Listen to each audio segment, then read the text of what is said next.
नमस्कार, मैं अमित और आप देख रहे हैं आंखें न्यूज 24। आइए नजर डालते हैं आज के महत्वपूर्ण खबरों पर।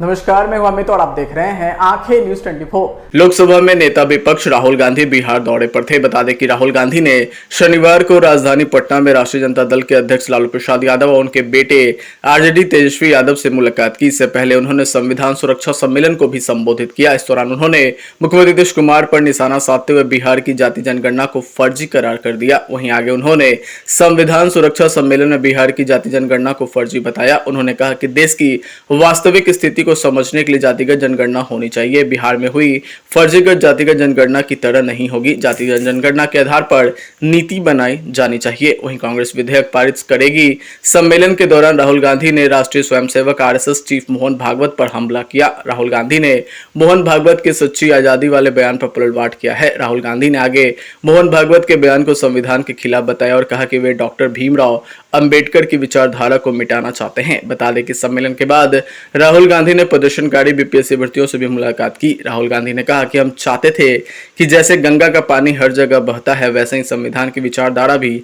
देश के हर व्यक्ति, हर संस्थान तक पहुंचे। आपको बता दें कि राहुल गांधी के बिहार आगमन को लेकर सियासी पार्टियों में खलबली मच गई है। वहीं बिहार की सियासत भी आए दिन गर्म दिख रही है। लगातार पक्ष विपक्ष के द्वारा बयानबाजी का दौर भी शुरू हो गया है। वहीं आने वाले दिनों में देखना होगा कि बिहार की सियासत और क्या कुछ करवट लेती है। और मैं सोच रहा था कि ये लगती तो एक नदी है,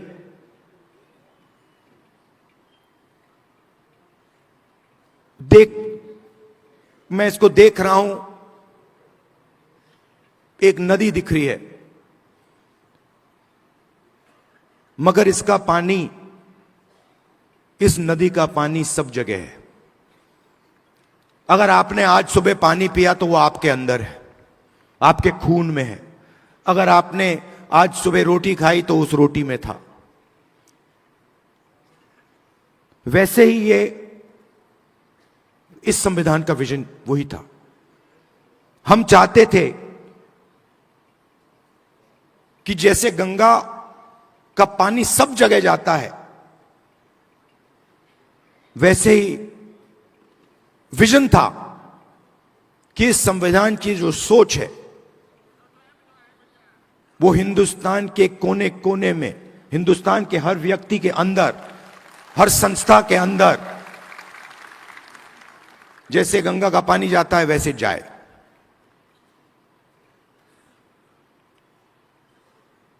और कुछ दिन पहले मोहन भागवत कहते हैं कि गंगा गंगोत्री में नहीं शुरू हुई। हिंदुस्तान को आजादी 15 अगस्त 1947 को नहीं मिली,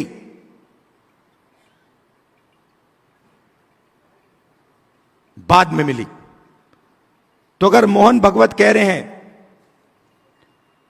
कि 15 अगस्त 1947 को आजादी नहीं मिली, तो वो इसको नकार रहे हैं। वो कह रहे हैं, खुले स्टेज में कह रहे हैं कि इस किताब में जो सोच है उसका हिंदुस्तान के लिए कोई मतलब नहीं है। यह आजादी का नतीजा नहीं था, क्योंकि उस समय मोहन भागवत के मुताबिक आजादी तो मिली नहीं।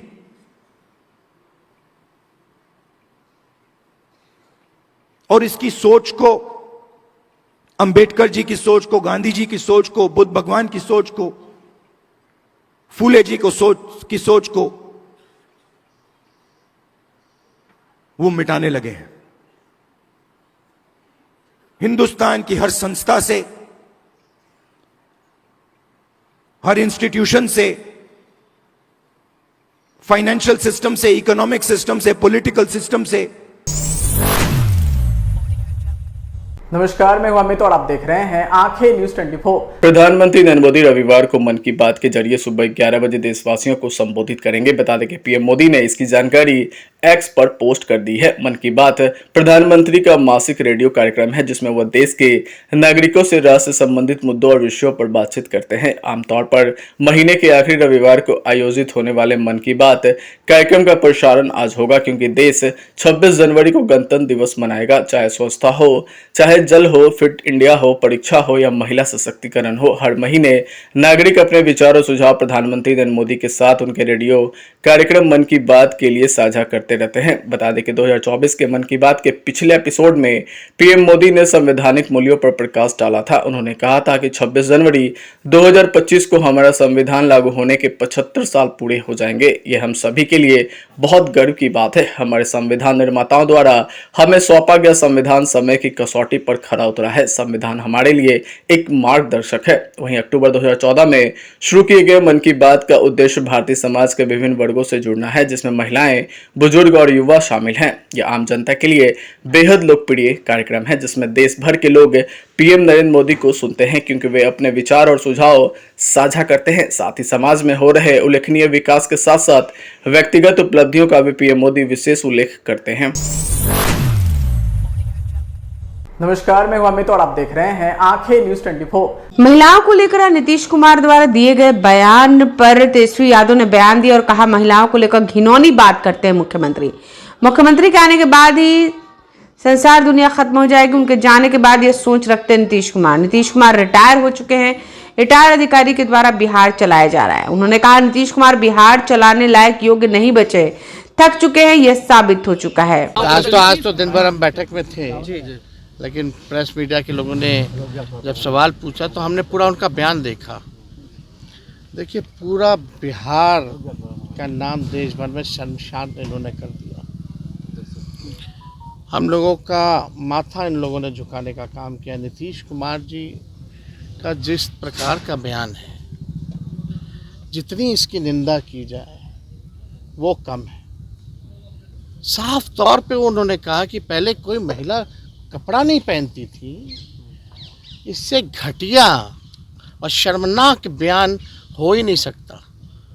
बिहार की महिलाओं आज जो है शर्मसार हो गई होंगी इस तरह का मुख्यमंत्री के मुंह से बात सुन करके। क्या नीतीश जी बताएं कि पहले बिहार की महिला पत्ता लगा के घूमती थी क्या? नीतीश कुमार जी, आप अपने पार्टी की महिला विधायकों से, महिला मंत्रियों से पूछिए कि वो लोग पहले नंगी घूमती थी क्या? आपका क्या कहने का मतलब है वो बताएं, महिला विधायक बताएं। जो आज नीतीश कुमार जी महिला मंत्री हैं उनको बताना चाहिए कि वो पहले कपड़ा पहनती थी कि नहीं पहनती थी। इस तरह का बयान बिहार की माताएं बहनों का अपमान जो ये कर रहे हैं, ये अपमान हम लोग सहने वाले नहीं हैं। और लगातार एक बार नहीं, ये बार बार जो है ऐसी बात, घटिया बात, घिनौनी बात जो है मुख्यमंत्री जी बोल रहे हैं। महिला पहले सम्मान भी पहनती थी, स्वाभिमान भी पहनती थी। क्या इस तरह की बातें ये बोल रहे हैं मुख्यमंत्री जी? लगता है कि इनके आने के बाद ही संसार बना है, इनके जाने के बाद दुनिया खत्म हो जाएगी। क्या बात करते हैं? तो आप सोच लीजिए, हम बार बार बोलते रहे कि मुख्यमंत्री टायर्ड हो चुके हैं और रिटायर्ड अधिकारी द्वारा जो है बिहार चलाया जा रहा है। ये इनका ये बयान साबित कर दिया है कि ये बिहार चलाने योग्य नहीं रह गए। इनके पास कोई विजन नहीं है, थक चुके हैं। ये साबित हो गया है इनके इस बयान से। तो इसका हम लोग घोर निंदा हम लोग करते हैं। राहुल गांधी जी से मुलाकात हुई है, राबड़ी आबाद मुलाकात वहाँ हुई थी क्योंकि हमारा कार्यकारिणी का बैठक था और इस वजह से जो है हम लोग हम मुलाकात किए। लेकिन राहुल जी की इच्छा हुई कि लालू जी से वो मिले, हम लोगों से अलग से मिले, तो राहुल गांधी जी अभी आएंगे, मुलाकात करेंगे। विधानसभा सीटों पर भी क्या कुछ चर्चा? अरे अभी तो भाई, अच्छा तेजस्वी जी, अब आपको कमान मिली है। तेजस्वी जी, अब आपको कमान अगर होगा अभी तो हम नहीं बताएंगे। तेजस्वी जी, अब आपको कमान मिली है। ये आपका कितना अंदाज ये बदला रहेगा? आरजेडी तो वही है, लालू जी की आपको कमान मिली है, जिम्मेदारी मिली है, अंदाज कितना बदला रहेगा? देखिए, हम लोग के पास जो जिम्मेदारी लालू जी ने दी है, नेतृत्व तो उन्हीं का है, उन्हीं के नेतृत्व में हम लोगों को काम करना है और जो उन्होंने काम किया उस काम को हम लोगों को आगे बढ़ाना है। 17 महीने जो हम लोगों की उपलब्धि रही है, इसको भी हम लोग जो है जनता के पास ले जाएंगे। बार बिहार घूम लेंगे, जो ब्लूप्रिंट जो हम लोग तैयार किए हैं जनता के सामने हम लोग रखेंगे, जिसमें बिहार को आगे हम कैसे ले जाएं, वो पूरा विजन जो है।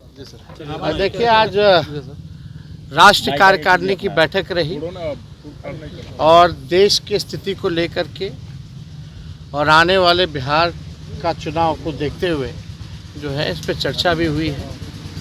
पार्टी का सदस्यता अभियान जो चल रहा है वो और तेज़ी से हो, उस पर भी चर्चा हुई है। पार्टी का संगठन देश भर में और कैसे विस्तार हम लोग करें, इस पर भी चर्चा हुई है। और खुला अधिवेशन जो होना जा रहा है उसकी तारीख और स्थान वो भी आज जो है सभी लोगों ने चयनित किया है। बापू सभागार में 5 जुलाई को ये कार्यक्रम होगा खुला सभा का।